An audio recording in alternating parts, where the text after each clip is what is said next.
Solomon stood proudly at the entrance to the drugstore, holding a brown bag overflowing with black licorice.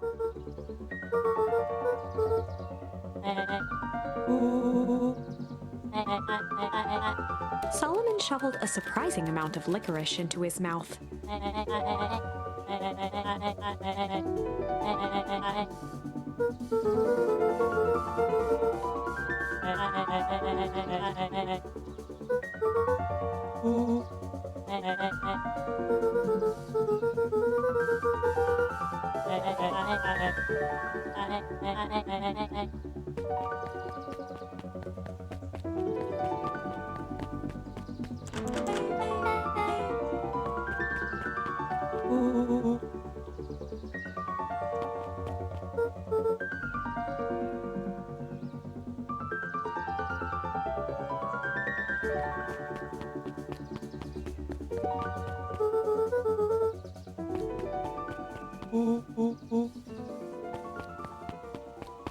Beck cupped her hands on the glass to peek inside.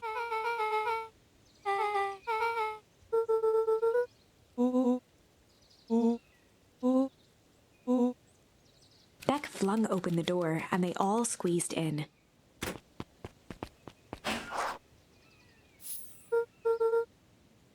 Luca cracked his knuckles and entered the letters into the keypad.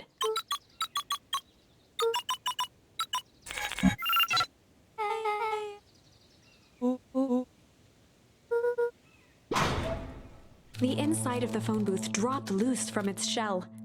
Without even the space to panic, they closed their eyes, held their breath, and accepted their fate. Suddenly, the chaotic descent slowed to an effortless landing. It was unclear where they ended up, but at least it was solid ground. The air was stagnant and smelled vaguely of chlorine.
Rollo's hands hovered over the field of blinking buttons.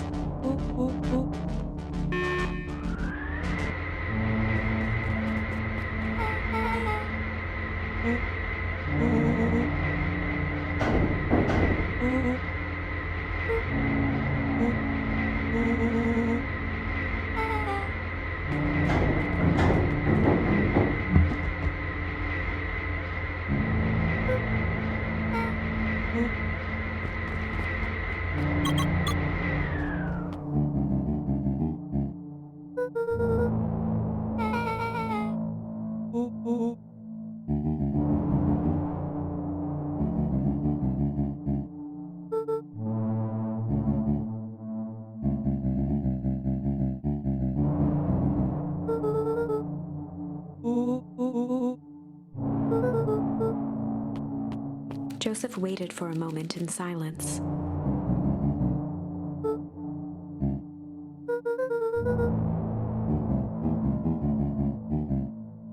He gestured toward the strange tubes.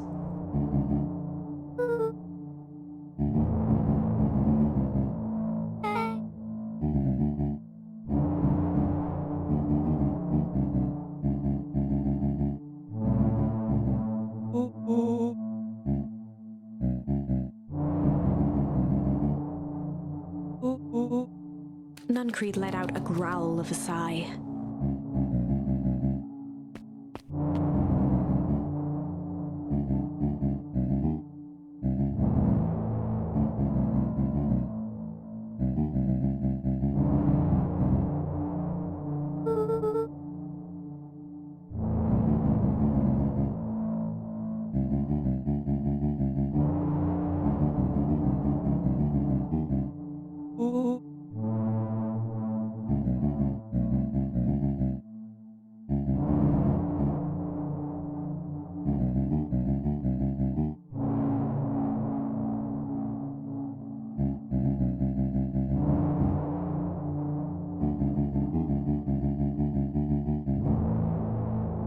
He shook his head wistfully.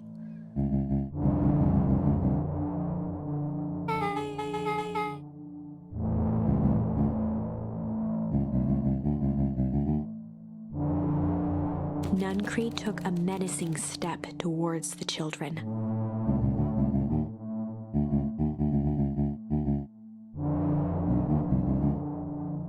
Luca began to laugh.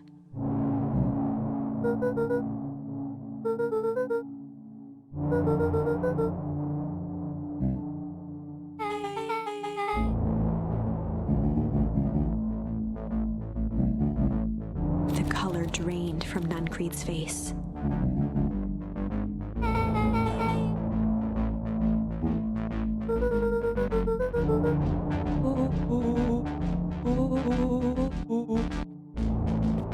Nuncreed grabbed Luca by the shoulders. His eyes were frantic.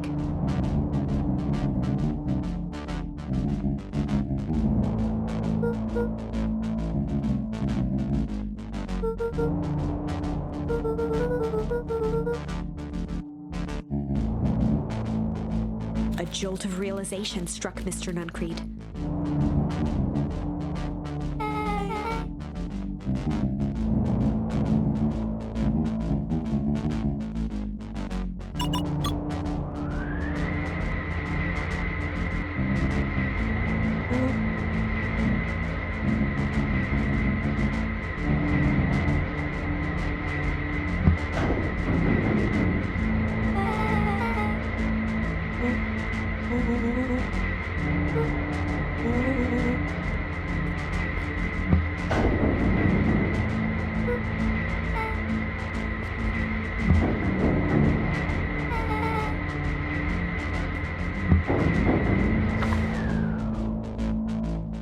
Chapter 8.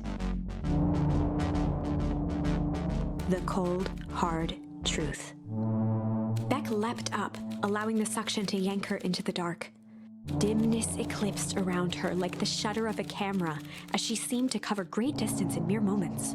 Her only points of reference were glints of upcoming turns, which approached with frightening speed, only to carom her gracefully along. She heard the tinny, distant echoes of Rollo's glee. Once she stopped fighting against it, the ride was impossibly smooth. Then, all of a sudden, as if minutes had passed in an instant, light blazed into view. A burst of wintry air snuffed across her face, and she was flung out into the cold.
As they rounded the corner to the frozen town square, they spotted Mr. Nuncreed inching cautiously toward a pit at its center. He held his arms out gingerly, as if approaching a beast in the wild. Upon closing the distance, Luca recognized what Nuncreed was after. Gran stood confidently at the edge, one arm outstretched over the abyss. Nearby, a wheelbarrow had been emptied out. She held a lit torch, which flickered in the bitter wind.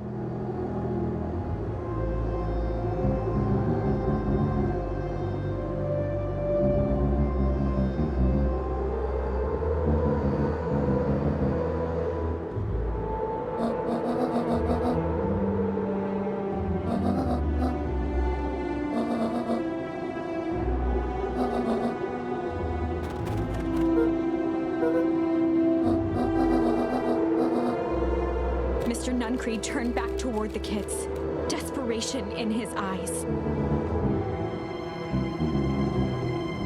Rollo and Beck held steadfast in awe. Luca approached closer. Mr. Nuncreed spun back toward Gran, his voice growing louder.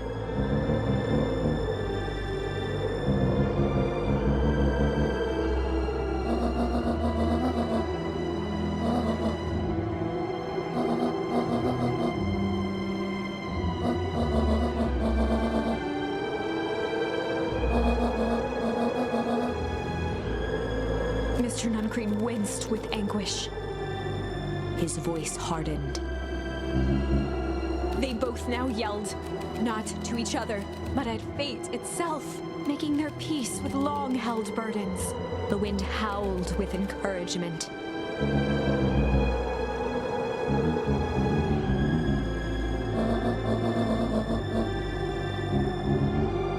They menaced at each other, both catching their breath.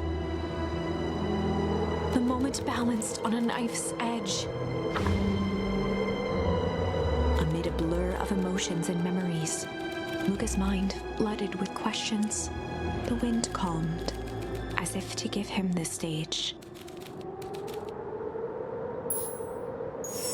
And in the stillness, it was all just too much. Falling to his knees, Luca whimpered softly.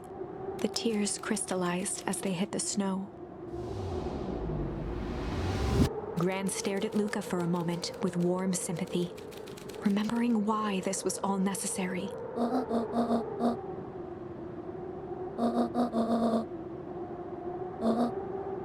She stiffened up and brandished the torch at Mr. Nuncreed.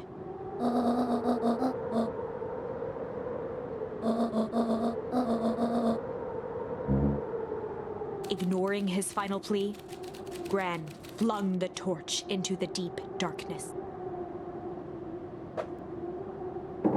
She smiled and exhaled in relief. Mr. Nuncreed moaned in resignation. The torch echoed as it ricocheted down the hole, punctuated with a thunderous thud.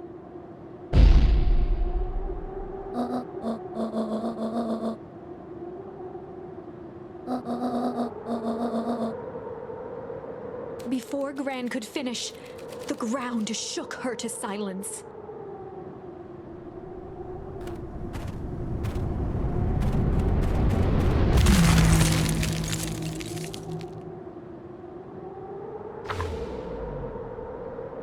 Gran only had time to spin around and run to Luca. Her attempt to shield him, an honorable but trifling act. Unflinching love, pitted against an unthinking horror. There was no contest. Her warm embrace froze in an instant. That is where they remain, fixed in place, forever. And so, our story ends on this melancholy scene. In a town brought low by its secrets, sits the frozen statues of a misguided band of meddlers. The end. Well, that was dire. On the bright side, we finally figured out where all the ice is coming from.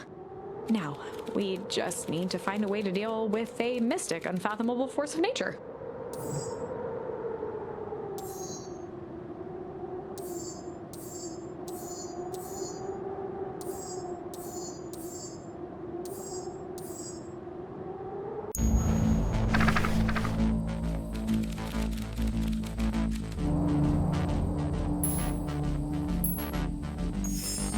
Luca drew himself up and decided to take the only option they had left: flight.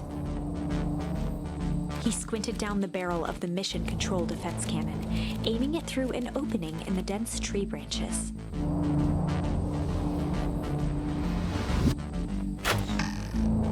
He looked up with surprise as it struck true and taut.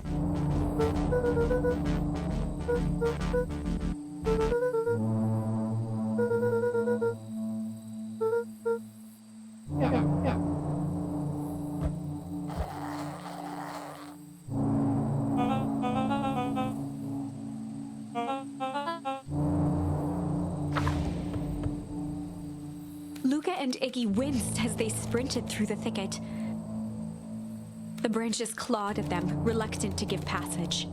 After what felt like a marathon, Luca stopped in his tracks as they reached the clearing. What the?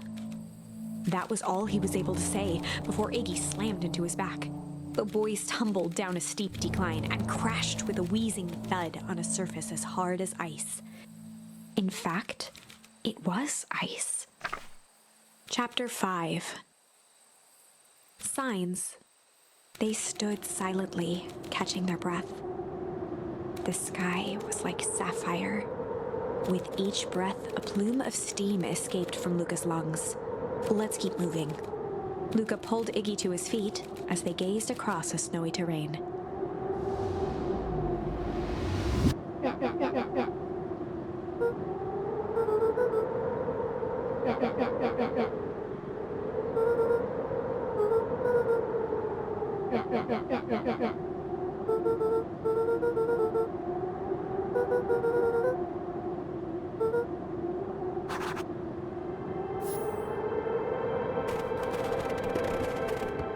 A disc of smooth metal was lightly covered in snow. Two faint seams were visible along the surface.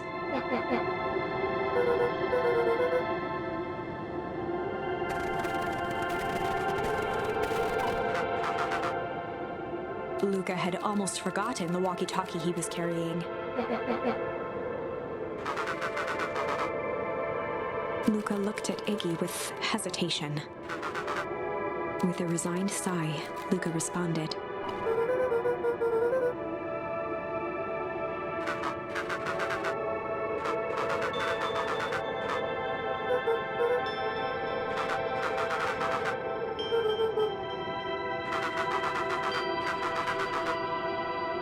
Luca winced, shoving the walkie-talkie back into his pocket.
The boys stared in disbelief at the sign that now clearly read, "Welcome to Beacon Pines."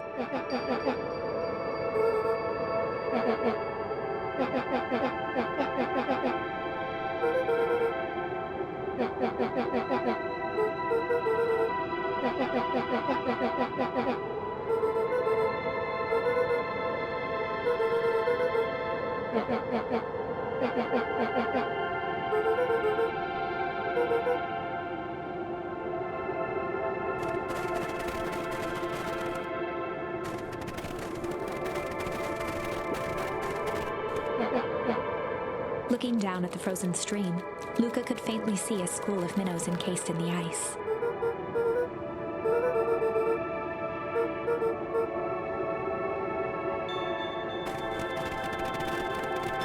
The crunching of footsteps trailing Luca went hush. He looked back to see Iggy's face twisted with confusion.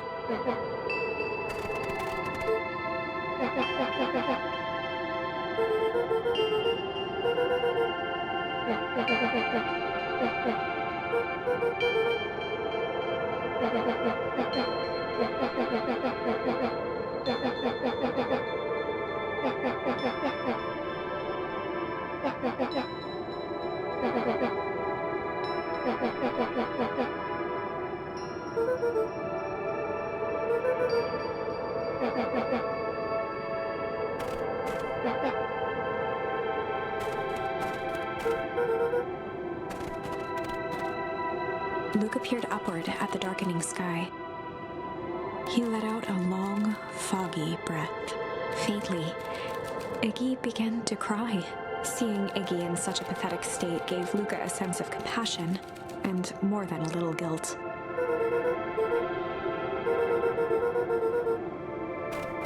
Luca allowed himself to collapse next to Iggy.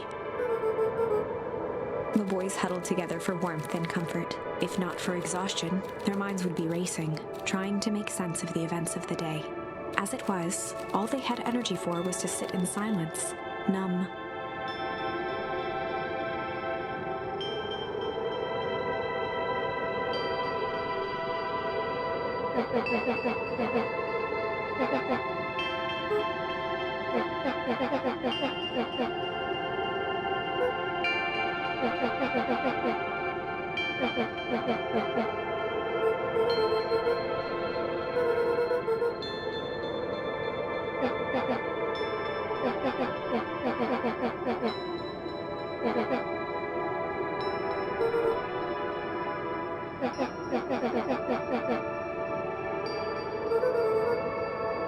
Iggy motioned sarcastically to his half-deformed face.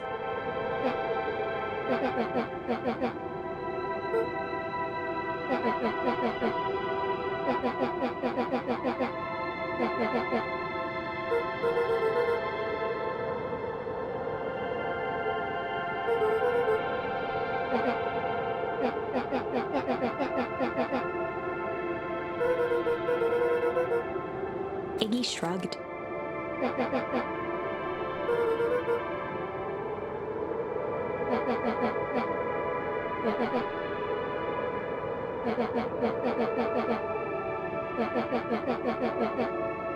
Iggy now wept openly.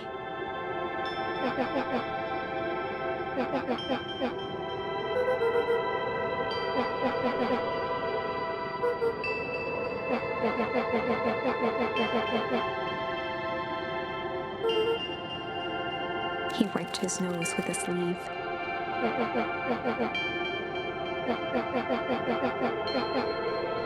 Luca gave a warm chuckle.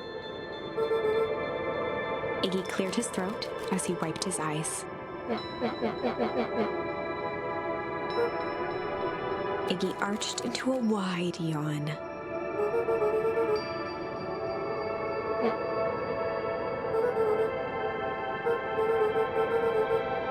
Luca's eyelids began to slowly drift shut.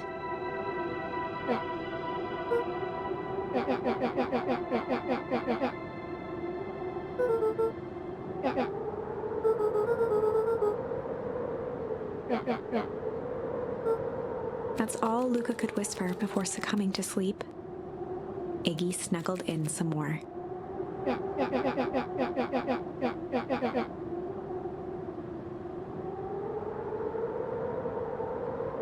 The house smelled of warm bread.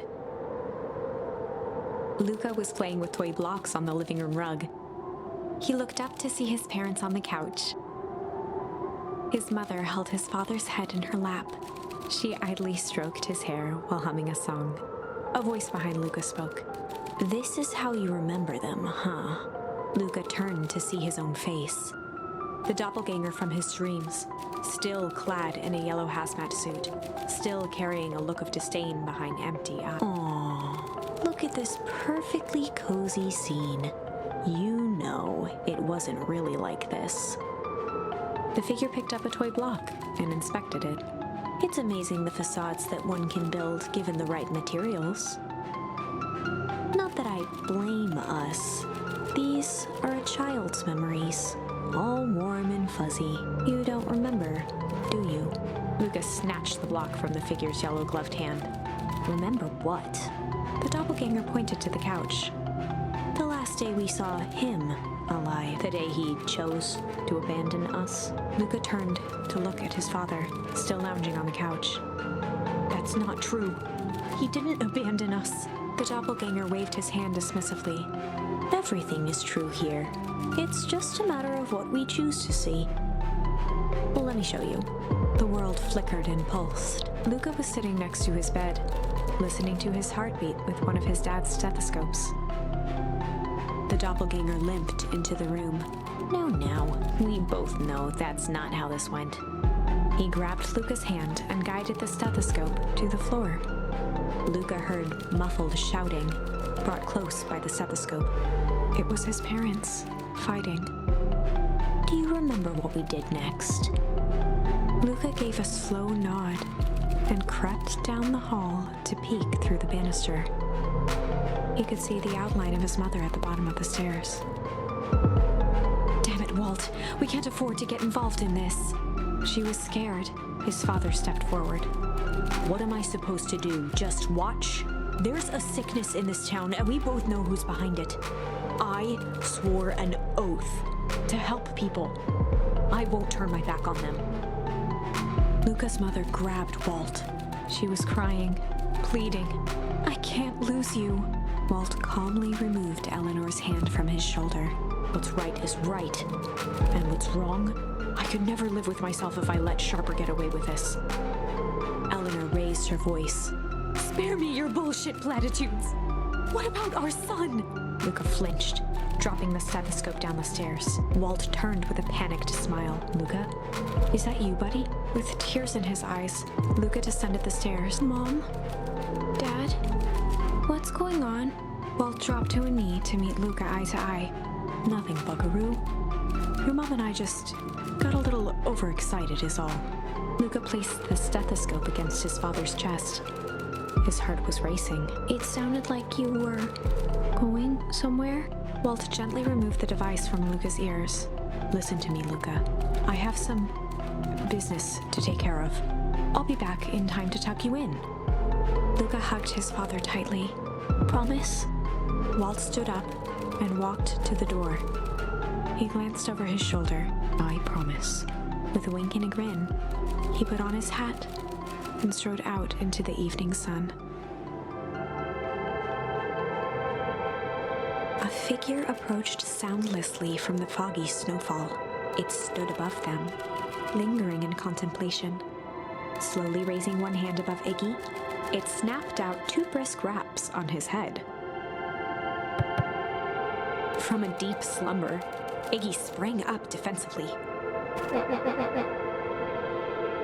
Whether it was the calming presence or the recognition that he was not in danger, Iggy felt his clenched fists lower. Luca looked up, gradually remembering his whereabouts. The figure exhaled a cloud of warm vapor.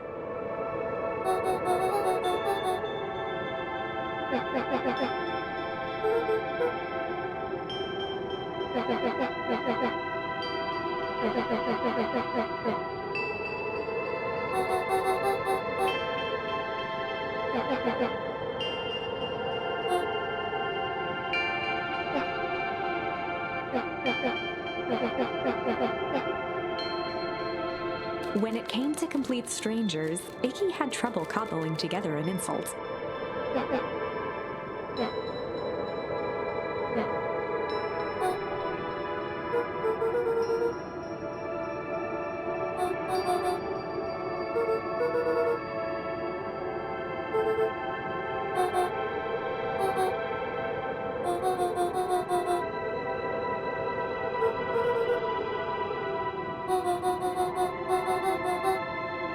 Iggy huffed with gratification.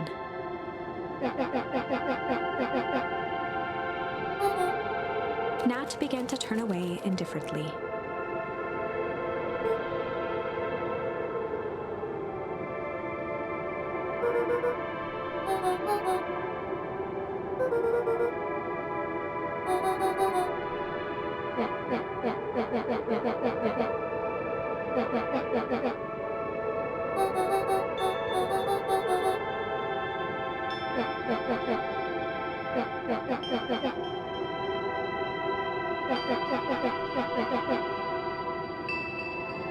Iggy turned sharply and began to stomp off.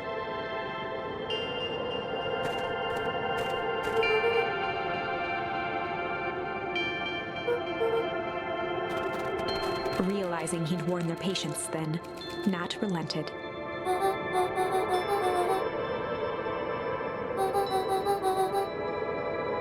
Luca and Iggy turned around with hope in their eyes. Nat took a deep breath in. Nat exhaled slowly, then snapped his fingers. For a brief moment, Luca and Iggy let themselves believe that some great magic was about to unfold, until they opened their eyes and found themselves in the exact same place, cold and disheartened.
Nat narrowed his eyes, furrowed his brow.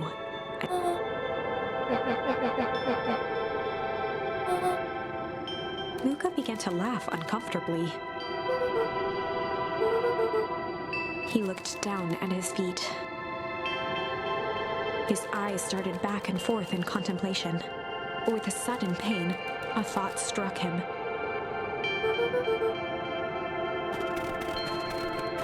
He sprinted off into the pale distance.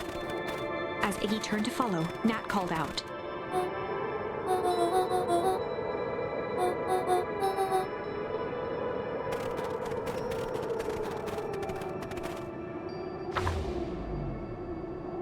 Chapter 6.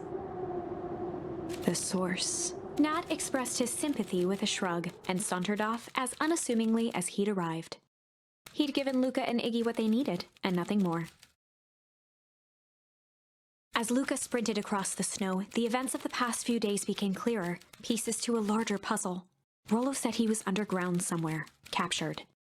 Mr. Kerr tried to cover it up with lies. The clipboards were hell-bent on capturing Iggy. It all seemed to point to perennial harvest. But right now, there was one thing that Luca needed to know. Luca stopped dead in his tracks. The tree was gone, uprooted and moved, leaving a raw gash in the earth. He dropped to his knees and dug wildly at the cold snow. His numb hands hit something hard, a headstone. A dry whisper escaped Luca's lips.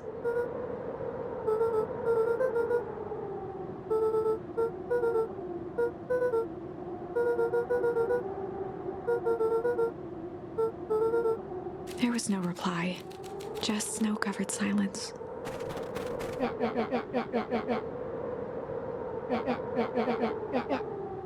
Iggy finally noticed the tears welling in Luca's eyes and the snow-covered grave.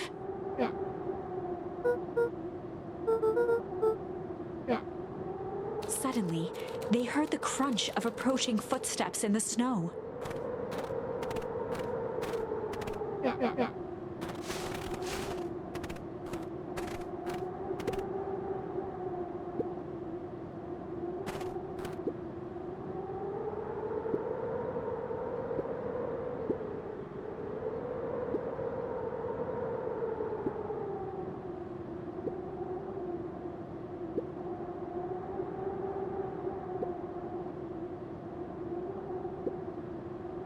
He bent down to scoop up a snowball and lobbed it playfully.